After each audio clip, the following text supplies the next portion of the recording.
નમસ્કાર, અમારા વિશેષ કાર્યક્રમ બેઠક બોલે છે માં આપનું સ્વાગત છે. હું છું જપ્તવ્ય. આજે આપણે વાત કરીશું રાજકોટની. રાજકોટમાં આજી નદીના કાંઠે 1610ની સાલમાં ઠાકુર વિભાજીએ સ્થાપેલું શહેર છે. આંદોલનની ભૂમિ કહેવાય છે આ રાજકોટ, જેને આપણે હાલ રંગીલા શહેર તરીકે પણ જાણીએ છીએ, યુવાઓના શહેર તરીકે પણ જાણીએ છીએ. આ શહેરનો રાજકીય ઇતિહાસ પણ ખૂબ ખાસ છે. આ ભૂમિએ આપણને અનેક મહાનુભાવોથી માંડી મુખ્યમંત્રી પણ આપ્યા છે. તો હાલ પણ રાજકીય ક્ષેત્રે તેનું ખૂબ મહત્વ માયને રાખે છે, પરંતુ લોકોની સમસ્યાઓ પણ એટલી જ માયને રાખે છે. છેલ્લા 2 વર્ષમાં જે રીતે ખેડૂતોમાં રોષ જોવા મળી રહ્યો છે, પાણી સહિતની સમસ્યાઓને લઈને લોકો પરેશાન થઈ રહ્યા છે, જે રીતે કૌભાંડો સામે આવી રહ્યા છે, આ તમામ મુદ્દા પડકાર બનીને ઉભા છે. ત્યારે શું બોલી રહી છે રંગીલા રાજકોટની બેઠક અને શું છે ત્યાંના લોકોની સમસ્યા, આ તમામ મુદ્દે ચર્ચા કરીશું. પરંતુ તે પહેલા નજર રંગીલા સિટીના એક નાનકડા અહેવાલ પર પણ કરી લઈએ.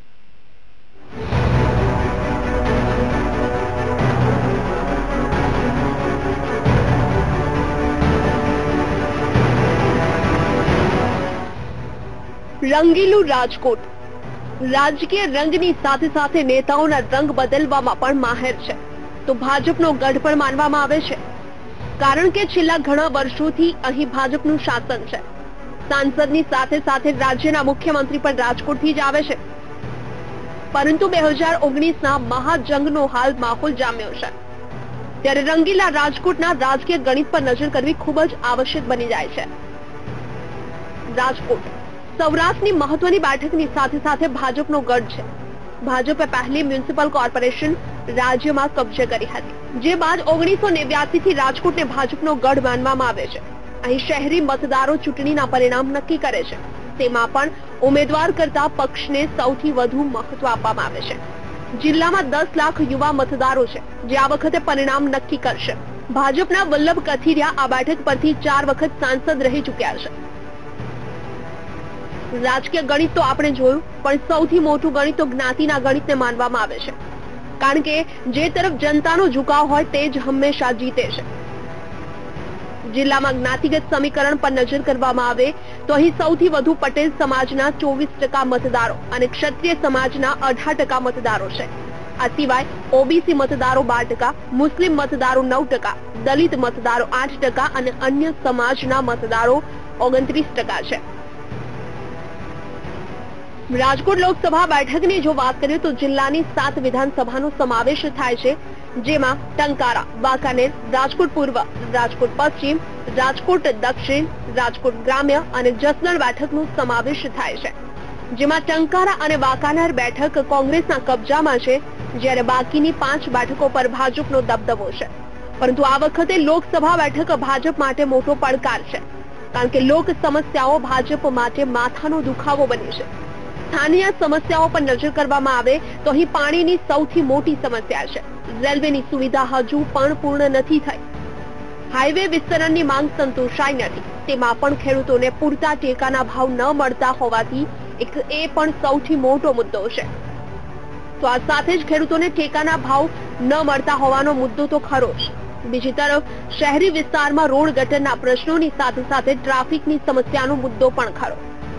સૌથી મોટી સમસ્યા હાલ કોઈ હોય તો લોકોની સુરક્ષાની છે, કારણ કે છેલ્લા 5 વર્ષમાં ગુનાખોરીનું જાણે કે રાજકોટ ઘર બની ગયું છે.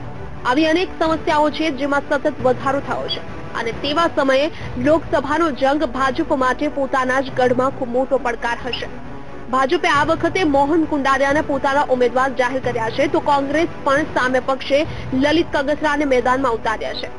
ત્યારે જોવાનું રહેશે કે રંગીલા રાજકોટમાં 2019નો રંગ કેવો જોવા મળે છે. Gautam Bheda, VTV news, Rajkot. બેઠક બોલે છે આ એ જ કાર્યક્રમ છે જે દરમિયાન અમે આ દરેક અલગ અલગ લોકસભા બેઠકનું સમીકરણ શું બને છે, તેનું રાજકીય ગણિત શું છે, એ દરેક મહત્વ સમજવાનો પ્રયત્ન કરીએ છીએ અને પછી દર્શકો વચ્ચે મૂકીએ છીએ. અને આ બંને વિષય પર આ ચર્ચા કરવા આપણી સાથે જોડાયા છે રાજકોટથી ગૌતમ ભેડા અને અમારી સાથે સ્ટુડિયોમાં છે સંવાદદાતા પરેશભાઈ દવે. આ બંનેનું સ્વાગત છે બેઠક બોલે છે માં. પરેશભાઈ, સૌથી પહેલા તમારી પાસે આવવા માંગીશ. રાજકોટ બેઠક બોલે છે જે આપણે વિષય પર ચર્ચા કરવાની છે. તેમાં સૌથી પહેલા રાજકોટનું રાજકીય ગણિત સમજવાનો પ્રયત્ન કરીએ. આપણે દર્શકોને એ સમજાવવાનો પ્રયત્ન કરીએ કે રાજકોટ બેઠક જ્યાં વર્ષોથી ભારતીય જનતા પાર્ટીનો ગઢ છે, હાલ પણ ત્યાં ભારતીય જનતા પાર્ટીના સાંસદ ફરી એક વખત ચૂંટણી લડી રહ્યા છે. ખાસ કરીને નરેન્દ્રભાઈ પોતે પણ મુખ્યમંત્રીનું પહેલું વિધાનસભાનું ચૂંટણી ત્યાંથી લડ્યા હતા. હાલના મુખ્યમંત્રી વિજયભાઈ રૂપાણી પણ ત્યાંથી છે. તો રાજકીય ગણિત કેટલું મહત્વશાળી સમજી શકાય? કર્તવ્ય, રાજકોટ એ સૌરાષ્ટ્રની રાજધાની છે, સૌરાષ્ટ્રની ઓળખ છે. પણ રાજકોટ લોકસભા બેઠક છે એના કેટલાક રસપ્રદ જે નિરીક્ષણો છે એમાં જોઈએ તો રાજકોટ એ હંમેશા પહેલ કરનારી બેઠક છે. તમે જુઓ તો ગુજરાતમાં ભાજપને પહેલી સત્તા સ્થાનિક સ્વરાજની ચૂંટણીમાં મ્યુનિસિપલ કોર્પોરેશનમાં રાજકોટથી મળી. સંઘ પણ રાજકોટમાં બહુ એને કહેવાય કે કાર્યરત છે, કે બહુ સક્રિય છે. રાજકોટ એની લોકસભાની બેઠક એ આંચકા આપનારા પરિણામો આપે છે. જો આપણે શરૂઆતની વાત કરીએ તો સૌથી પહેલું જે આ બેઠકમાં 1952માં ચૂંટણી થઈ હતી, મીનુ મસાણી બહુ મોટા વિચારક આપણા દેશના રહ્યા છે. એ 1967થી જીત્યા, 1967માં જીત્યા હતા. વિજયભાઈ રૂપાણીનું નામ દીધું, કેશુભાઈ પટેલ ને નરેન્દ્ર મોદી વિધાનસભા અહીંથી જીત્યા હતા. પણ ગુજરાતના એક બીજા પૂર્વ સીએમ, પૂર્વ મુખ્યમંત્રી ઘનશ્યામ ઓઝા પણ આ બેઠક ઉપરથી લોકસભાના સાંસદ બન્યા હતા. 2004ની અને 2014ની 2004, 2009 અને 2014ની ચૂંટણી બહુ મહત્વની છે. 2004માં ડોક્ટર વલ્લભ કથિરિયા ડોક્ટર વલ્લભ કથિરિયા છે 4 વખત સતત આ બેઠક ઉપરથી જીતતા આવેલા છે. પણ ડોક્ટર વલ્લભ કથિરિયાએ સહકારના દિગ્ગજ એવા વિઠ્ઠલ રાદડિયાને 2 વખત આ બેઠક ઉપરથી હરાવેલા. એટલે એક બાજુ સહકારનું રાજકારણ અને એક બાજુ પક્ષીય રાજકારણ, બંને અહીંયા આગળ હાવી થયા છે. અને એવી જ રીતે 2014ની વાત કરીએ તો 2014માં મોહનભાઈ કુંડારિયાએ પણ દિગ્ગજ કુંવરજી બાવળિયાને હરાવ્યા છે. એટલે આ બેઠક પર કોઈ જ્ઞાતિનું ચોક્કસ પ્રભુત્વ રહ્યું નથી. શહેરી બેઠક છે, એટલે શહેરી બેઠક આપણા ગુજરાતમાં એ હંમેશા ભાજપ તરફી રહ્યું છે અને શહેરીકરણ વધ્યું છે.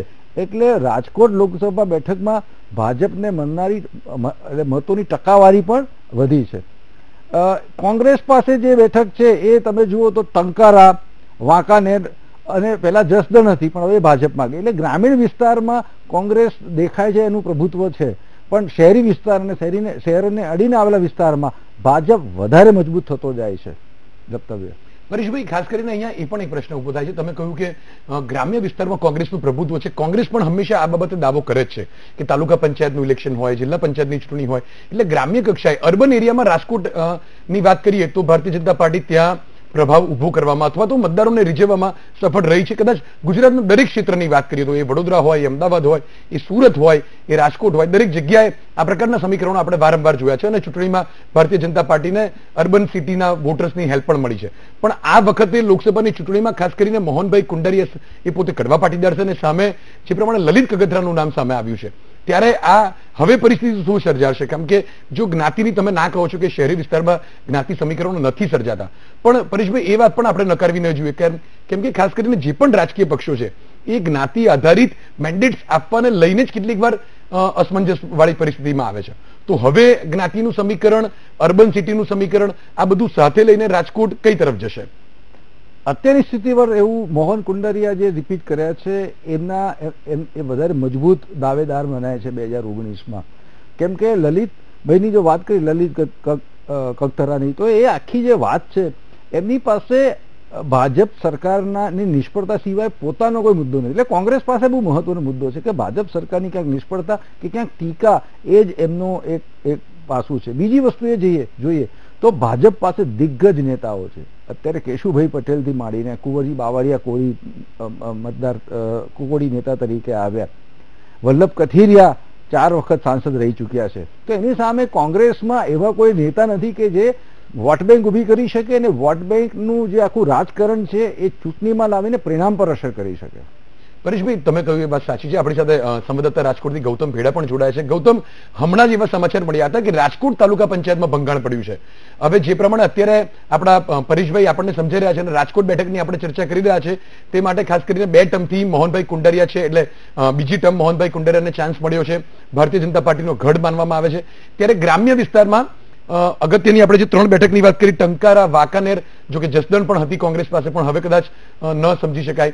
તો ગ્રામ્ય સમીકરણો કોંગ્રેસના મજબૂત છે, ત્યારે તાલુકા પંચાયતનું આ બ્રેક થયું, રાજકોટ તાલુકા પંચાયતનું, અને માનવામાં આવે છે કે ભારતીય જનતા પાર્ટી સાથે તેઓ ભળી જશે.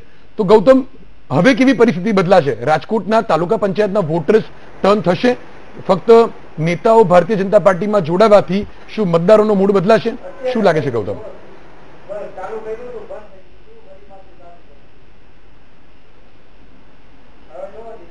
જી ચોક્કસ, આમાં અલગ અલગ સમીકરણો છે. તાલુકા પંચાયતની જો વાત કરવામાં આવે, છેલ્લા 6 મહિનાથી આજે જે નિર્ણય થયો છે, 2 જે પ્રમુખ અને ઉપપ્રમુખ છે તે ભાજપમાં ભળી રહ્યા છે. છેલ્લા 6 મહિનાથી આ તરફ ભાજપ છે તે પ્રયાસો કરી રહ્યું હતું, મિટિંગો પણ થઈ હતી, ને આજે જે નિર્ણય આવ્યો છે કે 2 જે સભ્યો છે તે ભાજપમાં જવાના છે, અને આથી તાલુકા પંચાયત જે કોંગ્રેસ તરફી તાલુકા પંચાયત હતી તેમાં હવે ભાજપનું રાજ આવે તેવી પણ એક વાત સામે આવી રહી છે. બીજી તરફ વાત કરીએ કે નેતાઓના આવવાથી મતદારોના કઈ રીતના મૂડમાં ફેરફાર થઈ શકે છે, તો હું આપને એક ઉદાહરણ આપવા માંગીશ. થોડા સમય પહેલા અહીં જે જસદણની વિધાનસભાની પેટા ચૂંટણી યોજાઈ હતી, પેટા ચૂંટણીની અંદર જે કુંવરજી બાવળિયા છે તે પક્ષ પલટો કરીને ભાજપમાં જોડાયા બાદ તેઓ 20,000 મતથી ત્યાં જે ભાજપના ઉમેદવાર બની અને વિજેતા બન્યા હતા. એટલે એક અહીં ખૂબ જ મહત્વનો પ્રશ્ન છે જ્ઞાતિવાદી ફેક્ટર. જ્યારે મતદારો છે તે નેતા કેવા છે તેના ઉપર આધાર રાખે છે, નેતા કઈ જ્ઞાતિના છે, નેતાનું કેવું વર્ચસ્વ છે ગ્રાઉન્ડ લેવલ ઉપર, આના ઉપર આધાર રાખે છે કે મતદારો છે તે પોતાનો મત ફેરવશે, મતદારો છે તે નેતા સાથે પોતાનો મત ફેરવશે કે પોતાનું જે મૂળભૂત જે પહેલેથી જેઓ મતદાન કરી રહ્યા છે તેની સાથે તેઓ ટકી રહેશે. બીજી તરફ રાજકોટ લોકસભા સીટની જો વાત કરવામાં આવે તો ગ્રામ્ય લેવલ ઉપર ચોક્કસપણે કોંગ્રેસનું વર્ચસ્વ રહ્યું છે. જો બંને નેતા છે મોહનભાઈ કુંડારિયા અને લલિત કગથરાની વાત કરવામાં આવે, પોતે પ્રભાવશાળી નેતા છે, અનેક ખેડૂતોને સાથે રાખીને આંદોલનો છેલ્લા 2 વર્ષની અંદર તેમણે કર્યા છે. એટલે ખેડૂતોની અંદર તેમની એક સારા નેતાની છાપ છે. ખેડૂતો જે ગ્રામ્ય લેવલના ખેડૂતો છે તેમાં કોંગ્રેસને ફાયદો થાય લલિત કગથરાથી એ પણ ચોક્કસ કહી શકાય. પરંતુ બીજી તરફ જો વાત કરવામાં આવે, કુંવરજી બાવળિયા છે તે અત્યાર સુધી આ પહેલાની તમામ લોકસભા ચૂંટણીની અંદર તેઓ કોંગ્રેસમાં હતા, પરંતુ આ વખતે લોકસભાની ચૂંટણી પહેલા તેઓ ભાજપમાં આવી ગયા છે. એટલે જસદણ વિછિયા જે ખૂબ જ મોટો વિસ્તાર છે રાજકોટ સિટીને બાદ કરતા, તો ત્યાં પણ આ વખતે ભાજપને ફાયદો થવાની પૂરતી શક્યતાઓ છે. બીજી તરફ જે રીતના પરેશભાઈ વાત કરી કે સિટી વિસ્તારની અંદર પહેલેથી જ ભાજપ છે તે મજબૂતી પોતાની બતાવી રહી છે અને ચોક્કસપણે મજબૂત છે. સિટી વિસ્તારની અંદર હંમેશા ભાજપને ફાયદો થતો આવે છે. બીજી તરફ જસદણ વિછિયા જેવા વિસ્તાર ભાજપ તરફી થઈ જવાથી, ત્યાંના દિગ્ગજ નેતા છે કુંવરજી બાવળિયા તેઓ ભાજપમાં ભળી જવાથી ત્યાં પણ ભાજપને હવે ફાયદો થવાની શક્યતાઓ છે. કોંગ્રેસના ચોક્કસ એક કહી શકાય પ્રતિષ્ઠિત નેતા છે લલિત કગથરા, પરંતુ સાથે સાથે અહીં પક્ષની નિષ્ફળતાને પણ આપણે એક આંખે વળગે એવી એક વાત સામે આવી રહી છે. અત્યારની તમને રાજકોટની જો વાત કરવામાં આવે તો કોંગ્રેસ પક્ષની જે કહી શકાય કે એક સંગઠન છે તે એકદમ અત્યારે નિષ્ક્રિય હોય એ પ્રકારનું અત્યારે લાગી રહ્યું છે. કોંગ્રેસ પક્ષમાં જે ઇન્દ્રનીલ રાજ્યગુરુ છે તેમના રાજીનામું આપ્યા બાદ હજુ સુધી જે શહેર પ્રમુખ છે તેની પણ નિમણૂક નથી કરવામાં આવી, કાર્યકારી પ્રમુખની નિમણૂક કરવામાં આવી છે, પરંતુ શહેર પ્રમુખ હજી સુધી નિમવામાં નથી આવ્યા. બીજી તરફ છેલ્લા 8 થી 10 મહિનાથી રાજકોટ મહાનગરપાલિકાની અંદર કોંગ્રેસનું જે ભાજપનું શાસન છે, વિરોધ પક્ષમાં કોંગ્રેસ બેઠી છે. છેલ્લા 8-10 મહિનાથી કોંગ્રેસ છે તે વિરોધ પક્ષના નેતા તરીકે કોને નીમવો તે પણ હજી નક્કી નથી કરી શકી. આ તમામ પરિબળો છે કે જે કોંગ્રેસની નિષ્ક્રિયતા બતાવે છે અને ભાજપ છે તેની મજબૂતી બતાવે છે. પરંતુ એક નેતા તરીકે જો લલિત કગથરા છે તેની સાથે લોકો જાય તો કહી શકાય કે એક નવા સમીકરણો રચાય તેવી શક્યતાઓ લાગી રહી છે. પરંતુ અત્યારની પરિસ્થિતિ પ્રમાણે ભાજપ છે તે મજબૂત દાવેદાર રાજકોટમાં ગણવામાં આવી રહી છે. જી જપ્તવ્ય. જી ગૌતમ, આવશું તમારી પાસે પણ ફરી એકવાર. અત્યારે પરેશભાઈ પાસે છીએ. પરેશભાઈ, જે પ્રમાણે અત્યારે ગૌતમભાઈ સમજાવી રહ્યા છે ખૂબ મહત્વની બાબત છે. ઇન્દ્રનીલ રાજ્યગુરુ જેવું એક વ્યક્તિત્વ જે કોંગ્રેસથી નારાજ હોવાની સાફ બાબતો કેટલાક સમયથી ચર્ચાઈ રહી છે, તેમ છતાં કોંગ્રેસે તેમને સમજાવવાના, મનાવવાના ઓફ ધ રેકોર્ડ કદાચ પ્રયત્નો કર્યા હોય, પણ ઓન પેપર પત્રકારો સામે આવી વાત સામે આવી હોય, મીડિયામાં સામે આવી હોય, એવું ખૂબ ઓછું બન્યું છે. ઇન્દ્રનીલ રાજ્યગુરુ જે પોતે જાતે જ એક મોટા નેતા તરીકે હંમેશા ઉભરીને આવ્યા છે અને તેમણે હંમેશા એવો પ્રયત્ન કર્યો છે કે જે એ જ્યારે ચૂંટણી લડે કે ન લડે પણ જે પાર્ટી સાથે છે તે પાર્ટીને મોટી કરવામાં અથવા તો ભારતીય જનતા પાર્ટીને દબાવી શકે તેવો એક ચહેરો છે. ત્યારે ખાસ કરીને તેમનું નારાજ હોવું. સાથે ગૌતમભાઈએ જણાવ્યું કે રાજકોટ કોર્પોરેશનમાં જે પ્રમાણે વિરોધ પક્ષમાં કોંગ્રેસ છે તેમ છતાં વિરોધ પક્ષના નેતા નથી બનાવી ચૂકી. એટલે કોંગ્રેસના સંગઠનની વાત કરીએ તો એ સંગઠન જે કક્ષાએ કામ કરવું જોઈએ, જ્યારે લોકસભા જેવી ચૂંટણી આવે છે, જે સીટ તમારી પાસે નથી, 1989 એટલે 1989 થી ફક્ત એકવાર કુંવરજી બાવળિયા આ સીટ ઉપર પ્રભુત્વ મેળવ્યા કોંગ્રેસમાંથી અને ભારતીય જનતા પાર્ટી એમને પણ આંચકી લીધા. તો જે સીટ તમારી પાસે નથી ત્યાં ઝઝૂમવાનો પ્રયત્ન કરવાનો હોય એવા સમયે કોંગ્રેસ પોતાની નબળાઈ વારંવાર સામે લાવતી હોય એવા સમીકરણો સર્જાયા છે. ત્યારે લલિત કગથરા માટે આવનારા દિવસો અને આવનારો સમય કેટલો કપરો સાબિત થઈ શકે છે પરેશભાઈ? જપ્તવ્ય, સૌથી મહત્વની વસ્તુ છે કે ચૂંટણી છે એ ચૂંટણી એક ગેમ પ્લાન પ્રમાણે રમાતી હોય છે. એમાં તમારા દરેકે દરેક સૈનિકનું મહત્વ હોય છે. જે બૂથ લેવલનું મેનેજમેન્ટ કહેવાય કે જે પેજ પ્રમુખની નિમણૂક કહેવાય કે એની ટ્રેનિંગ હોય. ભાજપ છેલ્લા 1 વર્ષથી આ આખી પ્રક્રિયા કરી રહી હતી અને કોંગ્રેસ ક્યાંક ને ક્યાંક ઊંઘથી ઝડપાઈ અને રાજકોટમાં તો દેખીતી રીતના ઊંઘથી ઝડપાઈ. જે રીતના એમને રાજગુરુને મનાવ્યા નથી, એમનું હજી અસમંજસ છે, એવી જ રીતના એમને રાજકોટ કોર્પોરેશનમાં પણ વિરોધ પક્ષના નેતા ના મૂકી શકતા હોય એ ડરનું રાજનીતિ કોંગ્રેસ અત્યારે રાજકોટમાં કરે છે. પણ તમે જુઓ તો રાજકોટના લોકસભા બેઠકની આપણે વાત કરીએ તો એક જ્ઞાતિગત સમીકરણની સાથે જે રીતના રાજકોટ મ્યુનિસિપલ કોર્પોરેશન ભાજપ હસ્તક છે એને જે વિકાસ કર્યો છે એનાથી મોટા મતદારો એનાથી પ્રભાવિત છે. બીજી વસ્તુ એ છે કે સંગઠનાત્મક રીતના જોઈએ અથવા તો જેને કહે કે મતનું પોલિટિક્સ જોઈએ તો જ્યારે 2009માં જ્યારે કોળી ઉમેદવાર તરીકે પાટીદાર ઉમેદવારને હરાયા ત્યારે ભાજપમાં હડકંપ મચી ગયો હતો અને ભાજપ એ દિવસથી લાગી ગઈ હતી કે કોઈ પણ રીતના આપણે પાટીદાર ઉમેદવાર પાટીદાર મતદારો શહેરી મતદારોની સાથે આપણે કોળી સમાજને પણ સાથે જોડીએ. 2009ની મહેનત 2018માં સક્સેસ ગઈ, કુંવરજી બાવળિયા જોડાયા એટલે પાટીદારના 5.5 લાખ મત અને 3 લાખ મત જેટલા કોળીના મત એટલે કુલ 16 લાખ મત રાજકોટ વિધાનસભાના છે. એમાંથી 8 લાખ મત જે છે એ ભાજપે 2009થી એટલે 1 દશકા પહેલા એમને મહેનત કરી હતી. મહેનત કરતા કરતા અને અત્યારે એમની પાસે એ વોટ બેંક ઉભી રહી છે. કોંગ્રેસ પાસે પોતાની કોઈ વોટ બેંક એવી નથી. એટલે આપણે આમ જોવા જઈએ તો આહિર છે, ભરવાડ છે, ઓબીસી છે, કેટલેક મુસ્લિમ છે, દલિત છે, પણ એ વોટ બેંક છે તમને જીતાડી ના શકે, તમારું માર્જિન ઘટાડી શકે. એટલે ભાજપ કોઈ પણ વસ્તુમાંથી શીખે છે, એનું સંગઠન છે, એનું રોડમેપ છે. કોંગ્રેસમાં હજી પણ જે આ નાના નાના અસંતોષ છે એ તમને ચૂંટણીમાં સફળતા નહીં અપાવે. જી પરેશભાઈ, અત્યારે આપણે ચર્ચા કરી રહ્યા છીએ રાજકોટ બેઠક ઉપર. ખરેખર રાજકોટ બેઠકના સમીકરણો કઈ તરફ આ આવનારી 2019 લોકસભાની ચૂંટણીમાં જશે એ વિશે વધુ પણ ચર્ચા કરીશું, પણ હાલ સમય છે એક બ્રેકનો. લઈએ બ્રેક. Welcome back. આપણે ચર્ચા કરી રહ્યા છીએ બેઠક બોલો છે કાર્યક્રમમાં. અત્યારે રાજકોટ લોકસભા બેઠકને લઈને આપણી સાથે આ ચર્ચામાં જોડાયેલા છે સંવાદદાતા પરેશ દવે સ્ટુડિયોથી અને રાજકોટથી અમારા સંવાદદાતા ગૌતમ ભેડા. ગૌતમ, એકવાર ફરી આપની પાસે આવવા માંગીશ. ગૌતમ, રાજકોટ બેઠકની હમણાં પણ આપણે વાત કરી, પરેશભાઈએ પણ કીધું, વર્ષોથી ભારતીય જનતા પાર્ટીનો ગઢ રહ્યો છે. કોંગ્રેસ પાસે કે કોઈ પણ રાજકીય પક્ષ હોય તેની પાસે 5 વર્ષે આ પ્રકારનો ચાન્સ આવતો હોય છે કે તેઓ પોતાના મનની વાત અથવા તો પોતાની કામગીરીના જે પણ ઓપ્શન્સ છે તેને લઈને જનતા વચ્ચે જઈ શકે. આ 5 વર્ષ દરમિયાન ભારતીય જનતા પાર્ટીના સાંસદ મોહન કુંડારિયાએ કરેલા કામથી રાજકોટની જનતા સંતુષ્ટ હોય? સંવાદદાતા પત્રકાર તરીકે તમને એમ લાગે છે? ખરેખર રાજકોટની વાત કરીએ તો ખેડૂતોની વાત કરીએ, ખેડૂતોને ટેકાના ભાવ, પોષણક્ષમ ભાવ, ખેડૂતોને પાક વીમાનો પ્રશ્ન હોય, રાજકોટ શહેરમાં પાણીનો એક પ્રશ્ન હતો જે રાજકોટ અને રાજકોટ ટેરેટરીમાં હરહંમેશ રહ્યો છે. કદાચ ક્યારેય આપણે સમજીએ કે કોઈ પણ વહીવટદાર એને સોલ્વ કરવામાં સફળ નથી ગયો. તો હવે એવા સમીકરણો બેસે છે. રાજકોટમાં ટ્રાફિકની સમસ્યા પણ ખૂબ મોટો મુદ્દો છે.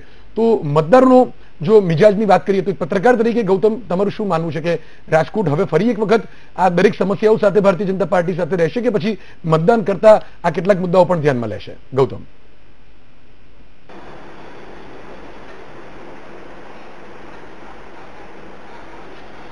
જે ચોક્કસ મુદ્દાઓ છે, ખેડૂતના મુદ્દાઓ છે.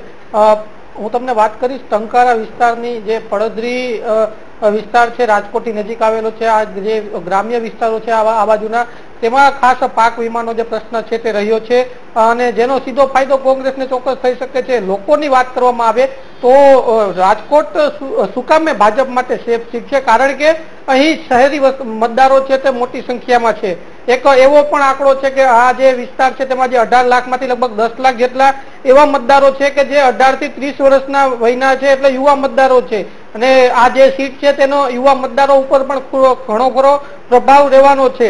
બીજી તરફ જો વાત કરવામાં આવે શહેરી વિસ્તાર અને ગ્રામ્ય વિસ્તારના તકલીફોની, તો રાજકોટ શહેરમાં તો ચોક્કસપણે લોકો એવું માની રહ્યા છે. એક પત્રકાર તરીકે હું જયારે તેમની પાસે ગયો છું અને તેમના જયારે પોતાના જે પ્રતિભાવો લીધા છે લોકોના, ત્યારે તેઓ કહી રહ્યા છે, એમાં જો તમને મુદ્દા હું ગણાવવા માંગીશ કે રાજકોટની અંદર એમ્સ રાજકોટને મળી છે, ઇન્ટરનેશનલ કક્ષાનું જે એરપોર્ટ છે તેનું પણ પ્રધાનમંત્રીએ ખાતમુહૂર્ત કર્યું છે. બીજી તરફ રાજકોટનું બસ સ્ટેન્ડ છે તેનું પણ નવા બસ સ્ટેન્ડનું નિર્માણ થઈ રહ્યું છે. રોડ રસ્તાની હાલત પહેલા કરતા થોડી ઘણી સુધરી છે. સુરેન્દ્રનગર થી રાજકોટ જે ટ્રેક છે તેમાં પણ ઘણા બધા સુધારા, રેલવે ટ્રેકની અંદર વાત કરવામાં આવે તો સુધારા કરવામાં આવ્યા છે. આ પ્રકારે બીજી જે સૌની યોજના અંતર્ગત રાજકોટમાં ખાસ એક મુદ્દો બની રહેતો હતો, જયારે પણ ચૂંટણી આવે રાજકોટનો એક મુદ્દો બની રહેતો હતો કે પાણીનો પ્રશ્ન. રાજકોટ શહેરની અંદર પીવાના પાણીની અછત હંમેશા જોવા મળી રહી છે. રાજકોટમાં હંમેશા બહારથી આયાત પાણીની કરવી પડી છે, પરંતુ જ્યારથી સૌની યોજના અંતર્ગત જે આજી અને ન્યારી ડેમની અંદર જે પાણી લાવવામાં આવ્યું છે નર્મદા નદીનું, ત્યારબાદ આ જે સમસ્યા હતી તેમાં થોડી ઘણી રાહત મળી છે. અત્યારથી જો તમને વાત કરવામાં આવે તો ઉનાળાની શરૂઆત થઈ ગઈ છે, પરંતુ હજુ સુધી કોઈ એવા મુશ્કેલીઓ પાણીને લઈને હજુ સુધી સામે નથી આવી. સામાન્ય રીતે અત્યાર સુધીમાં અનેક જે લોકો છે અલગ અલગ વિસ્તારના, તેઓ કોર્પોરેશન રાજકોટ મહાનગરપાલિકા છે ત્યાં રજૂઆત કરવા આવતા હોય છે, અનેક પ્રકારના વિરોધ થતા હોય છે, પરંતુ હજુ સુધી આ પ્રકારના વિરોધ નથી જોવા મળ્યા. એટલે થોડો ઘણો આ પ્રશ્ન છે તે પણ હલ થયો છે. ગ્રામ્ય વિસ્તારમાં ચોક્કસ હજુ પણ અનેક તકલીફો છે જેની હજુ સુધી નિરાકરણમાં ક્યાંક ને ક્યાંક જે શાસક પક્ષ છે નિષ્ફળ રહ્યું છે. પરંતુ લોકોના જે વાત કરવામાં આવે તો તેઓ માત્ર આ જ ફેક્ટર નહીં, પરંતુ સાથોસાથ એક ઇમોશનલ ફેક્ટર પણ અહીં કામ કરતું હોય છે. જ્યારે પણ મતદાર છે તે પોતાનો મત દેવા માટે જાય છે ત્યારે ઇમોશનલ એક એટેચમેન્ટ હોય છે કોઈ પણ પક્ષ પ્રત્યેનું, કોઈ પણ ઉમેદવાર પ્રત્યેનું. એ પણ અહીં એક ખૂબ જ મહત્વનો પ્રશ્ન બની રહેશે. જોડાયેલા રહેશો આપણી સાથે. પરેશભાઈ, આપણે અત્યારે ચર્ચા કરી રહ્યા છે રાજકોટ બેઠક બોલે છે ઉપર. આ ચર્ચા આગળ પણ વધારીશું, પણ હાલ સમય છે એક બ્રેકનો. લઈએ બ્રેક. Welcome back. બેઠક બોલે છે આપણે ચર્ચા કરી રહ્યા છે આજે રાજકોટ લોકસભા બેઠકને લઈને. આપણી સાથે પરેશ દવે છે અમદાવાદ સ્ટુડિયોથી અને રાજકોટથી અમારા સંવાદદાતા ગૌતમ ભેડા જોડાયેલા છે. ફરી એક વખત આપ બંનેનું સ્વાગત છે. પરેશભાઈ, આપની પાસે આવવા માંગીશ. ગૌતમ ભેડા જે પ્રમાણે વાત કરી રહ્યા હતા, ઇન્ટરનેશનલ એરપોર્ટ, નવા બસ સ્ટેન્ડનું નવીકરણની કામગીરી, એ સિવાય પાણીનો જે પ્રશ્ન હતો તેને લઈને સૌની યોજના, આ કેટલાક સોલ્યુશન આવ્યા છે. તો ખરેખર પરેશભાઈ, હવે જો ભારતીય જનતા પાર્ટી વર્ષોના શાસન બાદ રાજકોટના પ્રશ્નોનું નિરાકરણ લાવી જ દેતી હોય અને જનતાને કોઈ તકલીફ ન જ હોય, ખાસ કરીને ભારતીય જનતા પાર્ટી સાથે યુવા મતદારો ખૂબ જોડાયા છે. નરેન્દ્રભાઈ હંમેશા સોશિયલ મીડિયામાં એક્ટિવ રહ્યા. જ્યારથી તેમણે પોલિટિક્સ એક્ટિવ કર્યું ત્યારથી અલગ અલગ એપ્લિકેશન, અલગ અલગ સોશિયલ મીડિયાના માધ્યમો, ટ્વિટર્સ, આ બધું યુથ પણ સાથે જોડાઈ ગયા. તો એ વાત તો આપણે પ્રત્યક્ષ કે પરોક્ષ રીતે સ્વીકારવી રહી કે યુથ ડિરેક્ટલી ઇનડિરેક્ટલી પ્રધાનમંત્રીથી પ્રભાવિત છે અને પ્રધાનમંત્રી સાથે જોડાય પણ છે. કદાચ કોઈને કશી નથી ખબર તોય નરેન્દ્ર મોદી ખબર છે, એ વાત સ્વાભાવિક છે. પ્રધાનમંત્રી રાજકોટથી ચૂંટણી લડશે એવી પણ એક હવા બનાવવામાં આવી, તો વળી પાછી ભારતીય જનતા પાર્ટીને સપોર્ટ મળ્યો. મોહનભાઈ કુંડારિયા સાંસદ હતા અને ફરી વખત ચૂંટણી લડશે, એટલે અનુભવી સાંસદને ટેરેટરીમાં પ્રચાર કરવાનો, તો ભારતીય જનતા પાર્ટી પાસે વધુ એક પ્લસ, એટલે જમા પાસું કહી શકાય. તો હવે જો ધારો કે ભારતીય જનતા પાર્ટી પાસે આટલા બધા જમા પાસા હોય તો કોંગ્રેસ પાસે મુદ્દા રહેશે શું? કોંગ્રેસ કરશે શું? પ્રચારના પડઘમ વાગવા માટે કોંગ્રેસે લલિત કગથરાનું નામ કડવા પાટીદાર તરીકે કડવા પાટીદાર સામે મૂકી તો દઈશું, પણ કોંગ્રેસ હવે કયા મુદ્દા લઈને જશે બજારમાં તો તેમને મતદારોનો સાચો સપોર્ટ મળી શકે? પરેશભાઈ, તો ખાસ કરીને કોંગ્રેસ પાસે જે મુદ્દા છે એ કેન્દ્ર સરકારે, મોદી સરકારના છેલ્લા 5 વર્ષમાં એમને જે લાગી છે નિષ્ફળતા, એને પ્રમોટ કરવા એ કરશે. બીજી વસ્તુ કે નવા નેતૃત્વ તરીકે એક રાહુલનું નામ પણ એ લોકો પ્રમોટ કરે. કોંગ્રેસ લોકસભામાં જે રીતે કેમ્પેઇનનું આખું અત્યારે જોઈ રહ્યું છે એ રાજ્ય સરકારની પણ કેટલીક નિષ્ફળતાને એ એન્કેશ કરવાનો પ્રયત્ન કરશે. પણ કેટલીક મહત્વની વસ્તુ એ છે કે ખાસ કરીને 2017 એનું હું કહું એની પહેલા પણ 2016માં 2015માં જ્યારે સ્થાનિક સ્વરાજની ચૂંટણીમાં ભાજપને ફટકો પડ્યો ત્યારથી ભાજપે લર્નિંગ શરૂ કરી દીધું. કોંગ્રેસને બહુ ફાયદો થયો હતો એ વખતે, પણ કોંગ્રેસ એમાંથી શીખી નહીં. ભાજપે એ વખતથી ફોકસ કર્યું સૌરાષ્ટ્રના મુખ્ય કેન્દ્ર તરીકે રાજકોટને. વડાપ્રધાન નરેન્દ્ર મોદી પણ 4 વખત મુલાકાત લીધી, સૌની યોજનાનું ઉદઘાટન કર્યું, રાજકોટ ઇન્ટરનેશનલ એરપોર્ટનું ઉદઘાટન કર્યું. બે બહુ મહત્વની વસ્તુ છે. પાણીનો જે પ્રશ્ન છે એ સૌનીથી દૂર કર્યો. બીજું જે ખેડૂતોનો પ્રશ્ન છે પાક વીમાથી લઈને ટેકાના ભાવ વધાર્યા. એની સાથે સાથે 6,000 રૂપિયા જે ખાતામાં જાય છે એની સાથે પાક વીમાના વળતરના પૈસા જે છેલ્લા અઠવાડિયા 10 દિવસથી ચાલુ થયા છે, આ બધી વાત ખેડૂતોના અસંતોષમાંથી સંતોષ તરફ લઈ જશે. ત્યારે કોંગ્રેસ પાસે માત્ર નરેન્દ્ર મોદીની સરકારની ટીકા કરવા સિવાય બીજો કોઈ, જેને કહ્યું કે ક્રિએટિવ સર્જનાત્મક કોઈ વિકલ્પ હાલ દેખાતો નથી. ઠીક છે, તો રાજકોટ બેઠક બોલે છે આપણે ચર્ચા કરી રહ્યા હતા. અત્યારે મહત્વની બાબત બને છે કે કોઈ પણ લોકસભા બેઠક હોય, કોઈ પણ રાજકીય પક્ષ હોય, તેમણે પોતાના ઉમેદવારો નક્કી કરવાના હોય અને આ ઉમેદવારો પોતાના રાષ્ટ્રીય નેતાના ચહેરા અથવા તેમના નામ સાથે પ્રજા વચ્ચે જતા હોય છે. પરંતુ પ્રજા જ્યારે ચૂંટણીનો સમય આવે, જ્યારે મત આપવાનો સમય આવે, ત્યારે કયા આધારે મતદાન કરે છે તે મતદાન કર્યા બાદ અને પરિણામ આવ્યા બાદ સમજાતું હોય છે. રાજકોટમાં શું પરિણામ આવે છે તે પણ 23 મે સમજાશે. અત્યારે બસ આટલું જ. વધુ સમાચાર માટે જોતા રહો VTV ન્યૂઝ.